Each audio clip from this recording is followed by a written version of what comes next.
இன்றைக்கி நம்ம என்ன பார்க்க போகிறோன்னா how to deal the different balls அப்படிங்கிற கண்டென்ட் தான் ஸ்டார்ட் பண்ண போகிறோம்.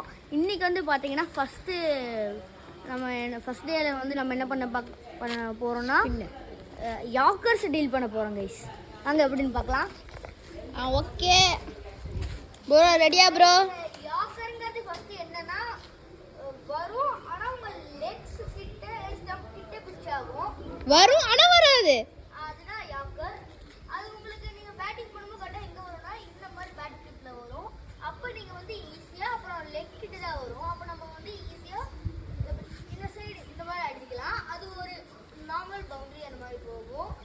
அதே இல்லை நான் கொஞ்சம் ஸ்ட்ராங்காகவே போகிறேன் அந்த மாதிரினா இதை வச்சு ஸ்ட்ரெயிட்டாகவே அடிச்சிடலாம் ஃபாஸ்ட்டாக.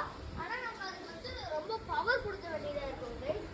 அப்புறம் வந்து இன்னொன்று இதுக்கு வந்து நம்மளுக்கு கொஞ்சம் அஃபிஷியலாக நான் இருக்கு நல்லாவே ஆடுவேன். நான் ஒரு பவர்ஃபுல் பிளேயர். அப்புறம் இன்ஜுரிஸ் அவ்வளோதான் எனக்கு ஆனாலும் ப்ராப்ளம்ஸ் இருக்கும்போது நம்ம இப்படி இருந்து இப்படி பெண்ட் பண்ணி முன்னாடி அடிக்கலாம். அப்போ நீங்கள் என்ன முக்கியமாக பார்க்க வேண்டியது இருக்குன்னா அது வந்து நீளப்படுதான்ட்டு அதை வந்து நீங்கள் கரெக்டாக டைமிங் பண்ணிக்கணும். அதுக்கப்புறம் வந்து பார்த்தீங்கன்னா இதுலேயே சும்மா டிஃப்ரெண்டாக தள்ளி நம்ம ஸ்டெப் வைக்கிறது, இல்லாட்டி புஷ் பண்ணுறது, ட்ரைவ் ஆடுறது இதெல்லாம் பண்ணிக்கலாம். மறக்காமல் இந்த மாதிரி டெய்லி கண்டென்ட்ஸ் வர்றதுக்கு லைக், ஷேர், சப்ஸ்கிரைப் பண்ணிடுங்க. Happy night by ட்ரெஸ்க்கு tata, bye bye.